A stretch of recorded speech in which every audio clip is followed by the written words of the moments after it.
Hi అండి. Good morning. అందరూ బాగున్నారా? నేను కూడా చాలా బాగున్నాను. మీరు కూడా చాలా బాగుండాలని మనస్ఫూర్తిగా కోరుకుంటున్నాను. ఇంకైతే ఎర్లీ మార్నింగ్ నేనైతే లేచాను. మా పిల్లలు ఇంకా లేవలేదు. మా హస్బెండ్ కూడా లేవలేదు. ఇంక నేనైతే ఫాస్ట్గా పనులన్నీ చేసుకోవాలి. ఎందుకంటే నేను 5:30కి స్కూల్కి అయితే బయలుదేరాలి. క్యాంపెయినింగ్ ఉందన్నమాట. అందుకని చెప్పి చూసా కదా, పిల్లలు ఎవరు లేవలేదు. మా పార్దు లేచాడు, వాష్రూమ్కి వెళ్ళాడనమాట. ఇంకా అలానే నైటే మొత్తం అంతా క్లీన్ చేసి పెట్టుకున్నాను. లేదు అంటే మార్నింగ్ చాలా ఇబ్బంది అయిపోతుంది అని చెప్పి ఇంకా అలానే నా స్నానం కూడా అయిపోయింది. అలా అని చెప్పి కొంచెం రైస్ అయితే పెట్టేస్తున్నాను. ఒకవైపు రైస్ పెట్టేసిన తర్వాత నేనైతే దేవుడికి పూజ అయితే చేసుకుందాం అని అనుకుంటున్నాను. ఇలా కొంతసేపు అయినా రైస్ అయితే ఉడుకుతుంది కదా అని చెప్పి టైం వేస్ట్ ఎందుకు, మళ్ళీ అన్నం ఉడకడం లేట్ అయిందంటే మళ్ళీ నేను ఇంకా కొంతసేపు అయితే వెయిట్ చేయాలి. అందుకని చెప్పి ముందైతే రైస్ పెట్టాను. సేమియా ఉప్మా అయితే ఒక 10 మినిట్స్లో అయితే అయిపోతుంది. అది నో ప్రాబ్లం అనమాట. అలా అని చెప్పేసి ఇంకా రైస్ అయితే పెట్టేశాను. ఇంకా సేమియా ఉప్మా కోసం అని చెప్పి ఉల్లిపాయలను టమాటాలు కట్ చేద్దాము అని చెప్పేసి ఇంకా వాటిని కూడా నేను ఒక్కొక్కటి సర్దుకుంటున్నాను అనమాట. ఒకరోజు మనకి ఏ టైమింగ్స్ ఫాలో అవుతామో అదే టైమింగ్స్లోన మెలకువ అయితే వచ్చేస్తుంది. నాకు సమ్మర్ హాలిడేస్లో కూడా స్కూల్ లేనప్పుడు కూడా నాకు 5:30 కల్లా మెలకువ వచ్చేసింది. మీకు కూడా అలానే ఉంటుందా? నాకు కామెంట్ చేయండి. ఇంకైతే కొంచెం లోటతో కొంచెం వాటర్ అయితే తీసుకున్నాను. తర్వాత కొంచెం దీపం కూడా మనస్ఫూర్తిగా పెట్టుకున్నాను. ఎర్లీ మార్నింగ్ దీపం పెట్టుకుంటే చాలా ప్రశాంతంగా హాయిగా అనిపిస్తుంది. కొంతసేపు విష్ణు సహస్రనామాలు ఇవేవైనా, లలిత సహస్రనామాలు ఇవేమైనా ఫోన్లో పెట్టుకున్నా లేదంటే బుక్ చదువుకున్నా చాలా హాయిగా అనిపిస్తుంది. కానీ అంత టైం లేదు కదా అని చెప్పి ఇంక చదవట్లేదు. అప్పుడైతే ఫోన్లో కూడా పెట్టేవాళ్ళం, ఇప్పుడు ఫోన్లో కూడా పెట్టట్లేదు అనమాట. ఇంక సేమియా ఉప్మా అయితే రెడీ అయిపోయింది. నేను కూడా ఫాస్ట్గా బయలుదేరిపోయాను. టైం అయితే చాలా అయిపోయింది. చూసారు కదా ఎర్లీ మార్నింగ్ ఎంత బాగుందంటే వ్యూ అంత బాగుందనమాట. చుట్టూను గ్రీనరీగా అలానే చల్లటి గాలి మనల్ని తాకుతుంటే ఆ హాయే వేరనమాట. ఇలాంటి వెదర్ కోసమే నేను ఎర్లీ మార్నింగ్ లేస్తానమాట. లేచి బయటనే కొంతసేపు టైం అయితే స్పెండ్ చేస్తాను. ఏంటి స్కూల్ నుంచి వెళ్ళింది అప్పుడు ఇంటికి వచ్చింది అనుకుంటున్నారా? మధ్యలో అయితే అసలు ఏం తీయలేదండి. క్యాంపెయిన్ దగ్గర చాలా హెడేక్ అయితే వచ్చింది. ఊరూరు తిరగడము, ఎండ ఫుల్గా ఉంది. ఇంకా మార్నింగ్ కూడా వాటర్ తాగి వెళ్ళాను, ఇంకేం తీసుకోలేదు కదా, అందుకని చెప్పేసి ఇంకేం తీయలేదు. ఇంటికి వచ్చేటప్పటికి 9:30 అయ్యింది. వచ్చాక కొంచెం సేమియా ఉప్మా అయితే తిన్నాను. తినేసిన తర్వాత కొంచెంసేపు రెస్ట్ తీసుకొని పిల్లలకి సాటర్డే కదండి అందుకని చెప్పి స్నానం అయితే చేయించాను. అది కూడా తల స్నానాలు. అందుకని చెప్పి ఇద్దరిని తల స్నానాలు చేయించేసి రెడీ అయితే చేస్తున్నాను అనమాట. స్కూల్ లేనప్పుడు కూడా డైలీ ఇంకా స్నానాలు చేసి అదే అలవాటు చేస్తున్నాను. చిన్నపిల్లలు కదండి, 4 రోజులు అలవాటు తప్పైనా సరే స్కూల్ టైంలో ఏంటంటే నేను స్నానం చేయను, బ్రష్ చేయను అని ఏడుస్తారు. అందుకని చెప్పి వీలైనంత వరకు మ్యాక్సిమం మార్నింగ్ బ్రేక్ఫాస్ట్ చేయకముందే బ్రష్, స్నానము అన్నీ అయిపోవాలి అని చెప్తున్నాం. స్నానం చేసిన తర్వాతే తెల్లవారి చల్లదన్నం పెట్టడం కానీ టిఫిన్ పెట్టడం కానీ పెడుతున్నాను అనమాట. ఇలా డైలీ అలవాటు చేస్తే స్కూల్ టైమ్స్లో మనకి ఇబ్బంది ఉండదు అని చెప్పేసి ఇంకా మా పిల్లలు ఇద్దరు రెడీ అయిపోయిన తలస్నానాలు అంటే మా పిల్లలకి గొప్ప భయం. అదేంటో మా వయసు అయినా బాగానే చేసుకుంటుంది, కానీ పార్దు అయితే చాలా భయపడిపోతాడు. అదేంటో చిన్నప్పటి నుంచి భయం ఉన్నదనమాట. నువ్వు ధైర్యంగా ఉంటావు, భయపడకు అనేసి కొంచెం మోటివేట్ చేస్తే ఆ రోజు స్నానం చేసుకుంటాడు. లేకపోతే బాత్రూమ్ మొత్తం గెంతుతూనే ఉంటాడనమాట. వాడికి అలా కొంచెం ఏజ్ పెరుగుతున్న కొద్దీ అది తగ్గుతుందో ఏమో మరి తెలియదు. కానీ మా వయసు ఒక్కొక్కసారి ఎప్పుడో పురుగు దూరితే అప్పుడు అలా గెంతులేసి నేను తలస్నానం చేసుకోను అని పేచి పెడుతుంది అనమాట.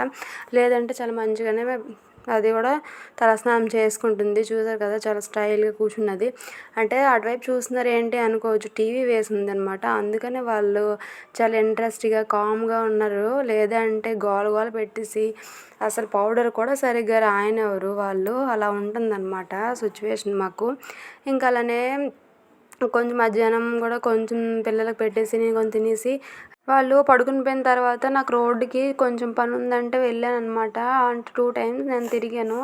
స్కూల్కి వెళ్ళేటప్పుడు వచ్చి రావడము, మళ్ళీ పని ఉందని మళ్ళీ వెళ్ళి రావడము, రోడ్డుకి బాగా తిరిగాను. ఈరోజు మాత్రం హెడేక్ కూడా చాలా విపరీతంగా వస్తుంది. ఇంకొచ్చిన తర్వాత వెదర్ కూడా కొంచెం కూల్ అయిందని ఇంకా అలానే అలా కూర్చుంటే ఇంకా పని కాదు అని చెప్పేసి కొంచెం టీ అయితే పెట్టుకొని ఇంకా తోడడం అయితే స్టార్ట్ చేశాను. ఈ గాలి బాగా వచ్చిందంటే మాకు కిచెన్లోనికి, హాల్లోని మొత్తం రూమ్స్ అన్నిటికును డస్ట్ విపరీతంగా స్ప్రెడ్ అయిపోతుందనమాట. ఇంకా నడుస్తుంటే చికాకుగా ఉంటుంది. ఇంకా అలానని చెప్పి చూసారా చిన్న పార్టికల్స్ అలానే ఉంటాయి. అవన్నీ నీట్గా తుడిచేసిన తర్వాత ఇంకా పిల్లలైతే కిందన ఆడుకుంటున్నారు. వాళ్ళైతే వెళ్ళిపోయినారు. ఈవినింగ్ టైం కదా, చల్ల గాలి కూడా ఒకటి వేస్తుంది. అందుకని చెప్పి ఇంకా వెళ్ళిపోయినారు. ఇంక ఇదైతే ఈవినింగ్ నేను ఇల్లు తుడిచేసిన తర్వాత ఇంక వంట కూడా స్టార్ట్ చేస్తాము, తినేసి పడుకుని పోవచ్చు అని చెప్పి ఇంకా కిచెన్లోనికి వచ్చి చూసారు కదా, గిన్నెలు కూడా తోమలేదు. ఎందుకంటే మధ్యాహ్నం నేను రోడ్డుకి 2 times తిరగడం వల్ల అవి కూడా అలానే ఉండిపోయాయి. లేదంటే భోజనం చేసిన తర్వాత నేను గిన్నెలు అయితే తోమేస్తాను. అది తోమలేకపోయినాను. ఎందుకంటే పిల్లల్ని పడుకుని పెట్టకపోతే మళ్ళీ నాతో వస్తారని పేచి పెడతారని చెప్పి ఇంకా ఒక సైడ్ మార్నింగ్ పాలు కూడా మరగబెట్టలేదు. ఇప్పుడు మరగబెడుతున్నాను అనమాట. కొంచెం వేడి నీళ్ళు కూడా ఉన్నాయి.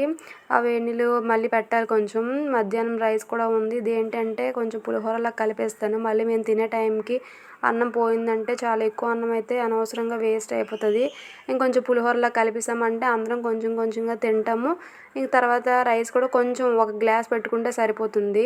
ఇంకా అలానే నైట్కి ఇంకా నేను దోశల పిండి కానీ ఇడ్లీ పిండి కానీ ఏమి వేసుకోలేదు. మార్నింగే సేమియా ఉప్మా చేసాం కదా, ఇంకా వేడి చేసేస్తుందిలే అని చెప్పి ఇంకా చపాతీగా ఇంకేం చేయలేదన్నమాట టిఫిను. ఇంక రైస్ అయి పెట్టుకుందాం అని చెప్పి అన్నము కొంచెం పులిహోర కలిపేస్తాను కదా, అలానే చారు పెడతాను, అలానే బంగాళదుంపలు అయితే వేస్తాను.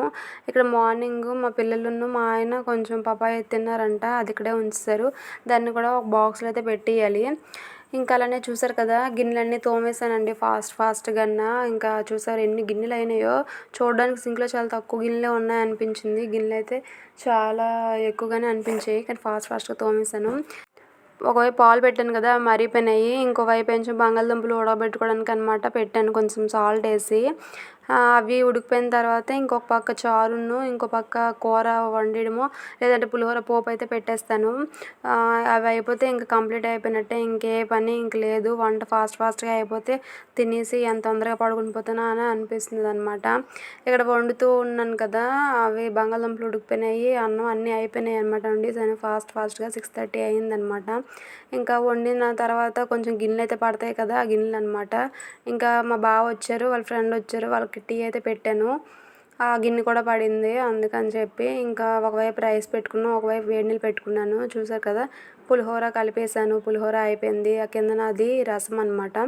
ఇది బంగాళదుంప కర్రీ చాలా బాగా వచ్చింది. నేను పలుకులు గుండె అయితే వేసాను లాస్ట్లోన కొంచెము. అది చాలా టేస్ట్ని ఇస్తాయి అన్నమాట కుర్మా కర్రీస్కి. చాలా మంచిగా వచ్చింది కర్రీ అయితే మాత్రం.